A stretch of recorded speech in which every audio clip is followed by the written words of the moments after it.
निश्चय कर दिया है जिसमें तुम्हारा भला होगा वो हम जरूर करेंगे।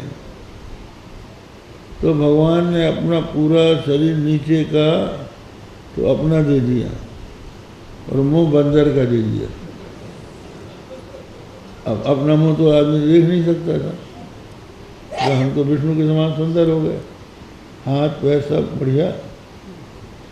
अब सब कन्या का स्वयंवर का प्रसंग आया, बड़े बड़े राजा आए, तो कन्या चली जयमाला लेके। ये देखें अपना उचक के कि हमको तो देख कि हम कितने सुंदर हैं, लेकिन वो इनकी तरफ देखे ही ना, बंदर की तरफ कौन देखे। तो इतने में भगवान विष्णु आ गए और उस कन्या ने उन्हीं के गले में माला डाल दी और वो कन्या लेके चले गए। स्वयंवर समाप्त हो गया, नारद जी बेचारे रह गए। तो भगवान शंकर जी ने दो अपने गण भेज दिए थे, ये अभिमानी विष्णु जी के पास गया है, कुछ न कुछ लीला होगी, जरा देखो। तो वो भी स्वयंवर में पहुंच गए थे। तो नारद जी की सारी चेष्टाएं देख के हंसते थे। जब स्वयंवर समाप्त हो गया तो उन्होंने कहा कि महात्मा जी जरा दर्पण में अपना मुंह देख लो। तो दर्पण तो वहाँ था नहीं, एक कुआं में जाके उन्होंने मुंह देखा तो बंदर। ओहो, इतना क्रोध आया कि मेरा इतना बड़ा अपमान विष्णु ने करा दिया, मैं उनसे जाके लड़ाई करूंगा और सिर पटक के मर जाऊंगा। जगत में मेरा उपहास करा दिया। तो नारद जी चले जा रहे थे बड़े रोज में, और विष्णु भगवान उसी कन्या के साथ रास्ते में जाते हुए दिख गए। नारद जी के क्रोध का ठिकाना नहीं रहा। अरे तुम बड़े अभिमानी हो, बड़े स्वार्थी हो। देवताओं असुरों ने समुद्र मंथन किया तो तुमने असुरों को सुरा दे दिया, शंकर को विष दे दिया और खुद लक्ष्मी ले लिया और कौस्तुभ मणि ले ली। तुम्हारे बराबर कौन स्वार्थी होगा। तुमने इसी तरह के बहुत से काम किए हैं, अभी तक तुमको किसी ने शिक्षा नहीं दी है। मैं तुमको साफ देता हूँ कि तुमने मेरा मुंह बंदर जैसा बनाया तो बंदरी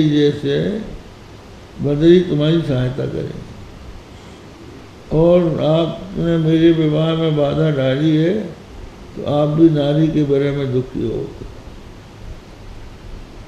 नारद जी ने शाप दे दिया। भगवान ने अपनी माया खींच ली। तो जो भगवान ने माया खींची, नहीं था रमन राजकुमारी, वहाँ कोई नहीं था, और वो नगर भी वास्तविक नहीं था। अपने भक्त का भगवान कभी अपमान नहीं करने देते। ये जो नगर था वो बिल्कुल माइक था, वास्तविक नगर में ये घटना नहीं हुई। एक माइक नगर बना के उनके अहंकार को खत्म किया। अब नारद जी चरणों में गिरे, माया निकल गई। कह रहे महाराज मेरा वचन झूठा हो। उन्होंने कहा कि अब झूठा नहीं, अब हम तुम्हारे शाप को अंगीकार करते हैं। अब हमारी वानर भालू सहायता करेंगे, और सीता जी का हरण जब हो जाएगा तो नारी के बारे में हम भी दुखी होंगे। तो नारद जी ने कहा कि महाराज ये बताओ, हम उस समय विवाह करना चाहते थे, आपने क्यों नहीं करने दिया। तो उन्होंने कहा कि देखिए नारद जी, ज्ञानी और भक्त दोनों मेरे बेटे के बराबर है, और ज्ञानी मेरा समझदार बेटा है, उसको पता है कि क्या उचित है और क्या अनुचित है। लेकिन जो अबोध बालक है, माता उसके पीछे लगी रहती है, वो अग्नि पकड़ने दौड़ता है, सांप पकड़ने दौड़ता है, तो माता उसके साथ साथ चलती है और उसकी रखवाली करती है। तो मैं अपने भक्तों का सदा रक्षण करता हूँ। कहते हैं करऊँ सदा तिनकी रखवारी, और जिम्मेवार कहीं राख महतारी। जैसे बालकों को उसकी महतारी रक्षा करती है, अपने भक्तों की रक्षा मैं किया करता हूँ। तो मैंने देख लिया कि तुम विवाह करोगे, साधु बन गए हो, बड़े आराम से रह रहे, भगवान का भजन कर रहे हो, कहाँ झंझट में पड़ रहे हो। तो तुमको झंझट से बचाने के लिए हमने ये रची है, और तुम भी इसको बड़ा समझते थे, तभी तुम काम के और बसंत के कहने में नहीं आए। तो नारद जी को होश आया।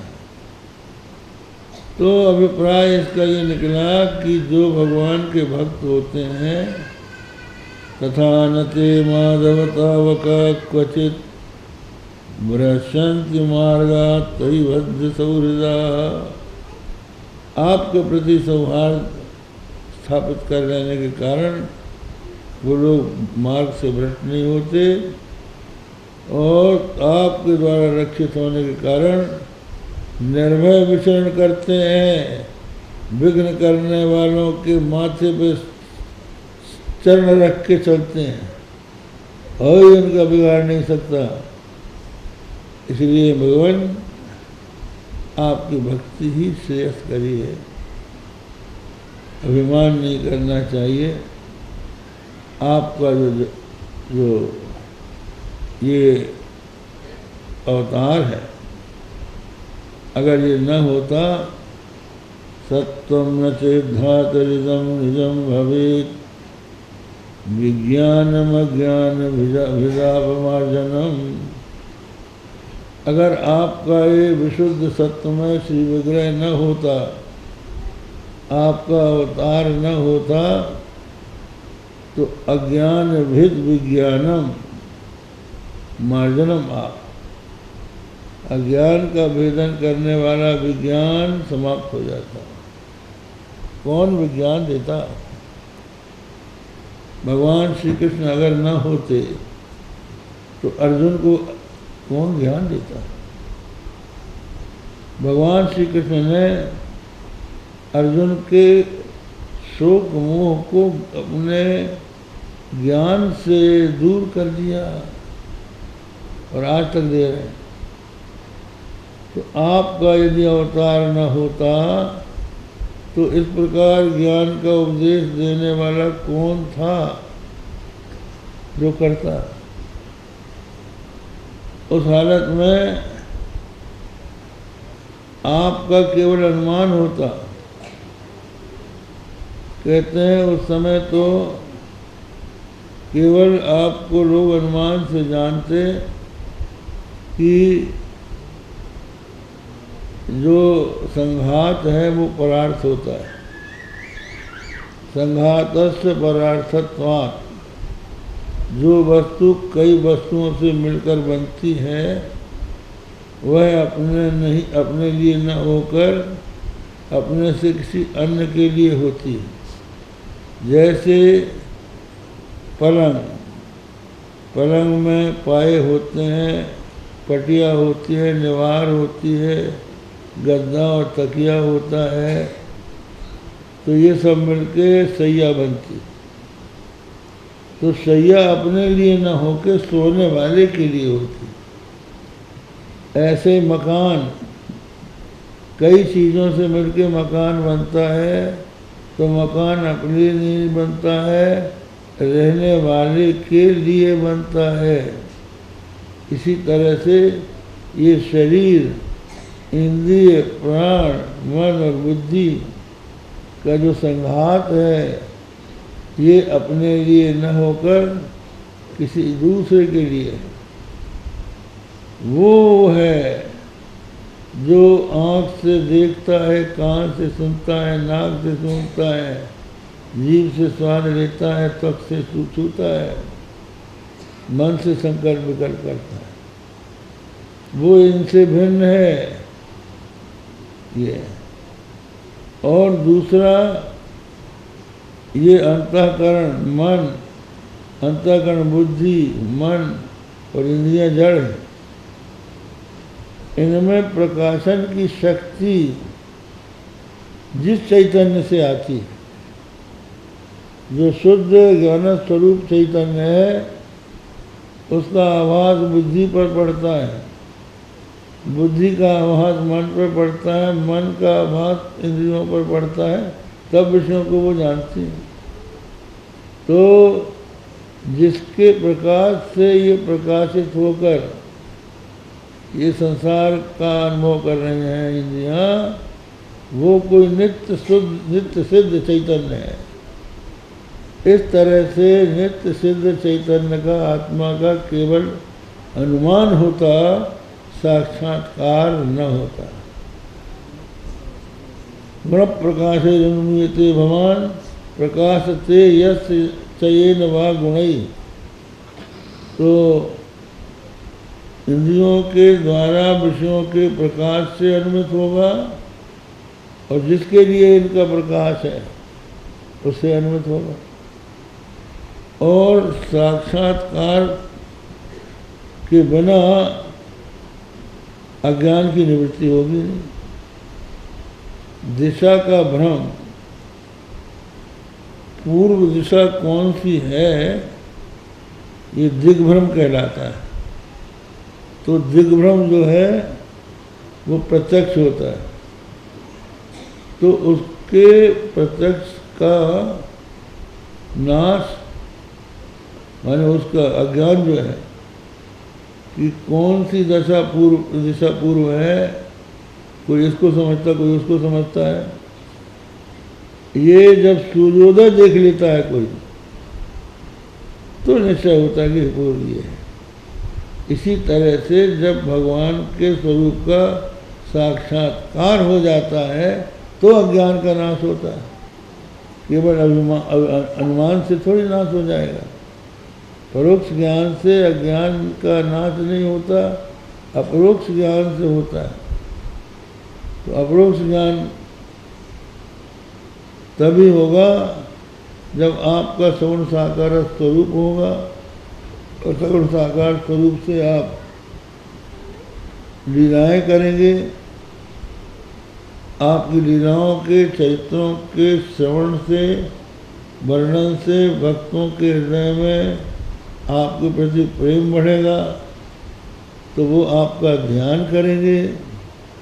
ध्यान करते करते विषयों से विमुख हो जाएंगे, और उसके बाद निर्गुण निराकार ब्रह्म को जब सब प्रकार की वृत्तियों का निरोध हो जाएगा तो वो साक्षात्कार करने में सफल हो जाएंगे। तो ये है साक्षात्कार की रीति। इसी के लिए आपका अवतार हो रहा है भगवान। तो आप जगत के कल्याण के लिए अनेकों अवतार धारण करते हैं, और ये जो आपके अवतार हैं, ये कोई कर्मों का फल भोगने के लिए जीवों का जैसे जन्म होता है वैसे नहीं होता। ये केवल आपका बिना विनोदम तर्कयाम है, केवल लीला मात्र कैवल्यम, विनोद के लिए आपका अवतार होता है। और इस अवतार से ये लाभ होता है कि लोग आपकी अपने स्वधर्म पालन करके अर्चना करते हैं। जब मन में ये भावना रहती कि कोई भगवान है, हमारे कर्मों का दृष्टा है, कर्मों का फल देने वाला है, तो ब्रह्मचारी व्रत पालन करके वेदों का अध्ययन करता है, गृहस्थ आश्रमी अपने गृहस्थ आश्रम के धर्म का पालन करता है, कर्म करता है, यज्ञ करता है, दान करता है, तप करता है, और वानप्रस्थ तपस्या करता है, और ज्ञानी और सन्यासी जो है सब संन्यास लेके ब्रह्म का चिंतन करता है। ये आपके सगुण साकार स्वरूप की महिमा है। इस तरह से देवताओं ने गर्भस्थ भगवान श्री कृष्ण की स्तुति की, और उसके बाद हाँ, यद्रूप यानी धम्य था, भगवान का जैसा स्वरूप था सगुण साकार स्वरूप, उसका वर्णन किया, और जो उनका पारमार्थिक स्वरूप था अचिंत्य अव्यपदेश निर्विशेष रूप, उसका भी वर्णन किया निधम। क्योंकि श्रुति कहती है यन मनसा अनुमनते ये नाहुर मनोमतम तदेव ब्रह्मत्वं विद्धि नेदम यदि उपासते। जिसका मन मनन नहीं कर सकता, जो मन को मनन करता है उसको तुम ब्रह्म जानो, ये नहीं जिसकी इदमतया तुम उपासना कर रहे हो। तो अनिदम जो रूप है भगवान का, उसका भी वर्णन कर दिया, और वो अपनी स्वेच्छा से सगुण साकार स्वरूप धारण करते हैं, उसका भी वर्णन करके, और माता देवकी से कहा कि दृष्टिया माँ,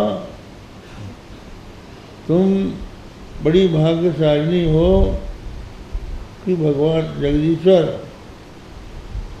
तुम्हारे पेट में कुक्षी में बैठे हुए। परपमान ते कुक्षिगतः दृष्टिया। बड़े आनंद की बात है कि परपमान परम परमात्मा तुम्हारी कुक्षी में बैठा है। ये 8वां गर्भ है। तो अब तुम डरो मत कि अब मेरे पेट में 8वां गर्भ आ गया, और 8वें गर्भ से कंस की मृत्यु आकाशवाणी ने बताई है। न जाने कंस इसका क्या करेगा। तो तुम भोजपति से मत डरो, मन से भय मन से भय निकाल दो। गोप्ता यदूनाम भविता तवात्मजा, ये तुम्हारी आत्मा से उत्पन्न जो बालक है, ये यदुओं का रक्षक होगा। ये कंस कुछ नहीं कर सकेगा। और ये भी कह दिया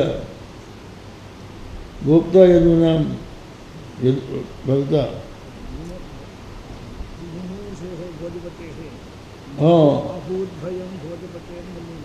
ये भोजपति जो कंस है, ये देखो मरने वाला है, 8वां गर्भ आ चुका है, इसलिए तुम अब इससे मत डरो। ये तुम्हारी तो रक्षा करेगा ही, जितने भी यदु हैं जो सताए जा रहे हैं उनसे रक्षा करेगा। ऐसा कहकर देवता गण ब्रह्मेशानम पुरस्कृत, ब्रह्मा और शंकर जी, चलो महाराज, यहाँ रहने का काम नहीं। देवताओं को संदेह था कि शंकर जी रुक जाएंगे, क्योंकि ये बालक रूप भगवान के उपासक हैं। लेकिन देवताओं ने कहा कि अब वहाँ से चलिए, भगवान को जन्म लेने दीजिए, उसके बाद आप देखेंगे। ऐसा कहकर देवा ययुर्दिवम, देवता वहाँ से अपने लोक में चले गए। पृथ्वी को उन्होंने आश्वासन दे दिया कि अब चिंता मत करो, अब भगवान के अवतार लेते ही तुम्हारा भार दूर हो जाएगा। बस आज इतनी ही कथा कहकर पूर्ण करते हैं। कर आपको भगवान के जन्म की कथा सुनाई जाएगी। श्री राम जय राम जय राम।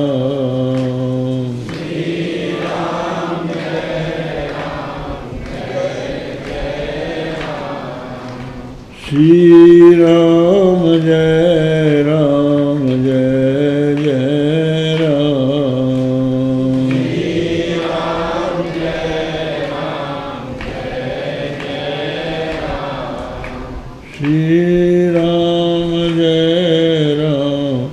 जय जय राम।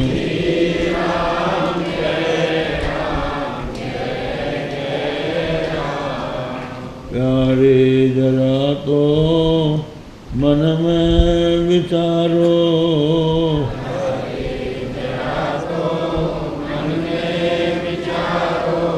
क्या साथ लाए अरुले चलोगे,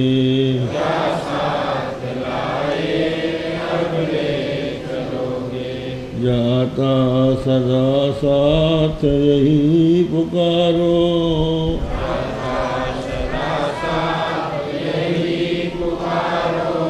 गोविंद नामो दर माधवेति,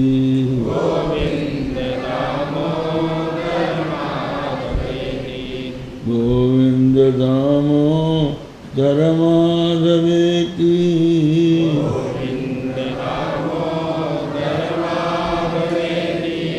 हे कृष्ण हे यादव हे सखेति।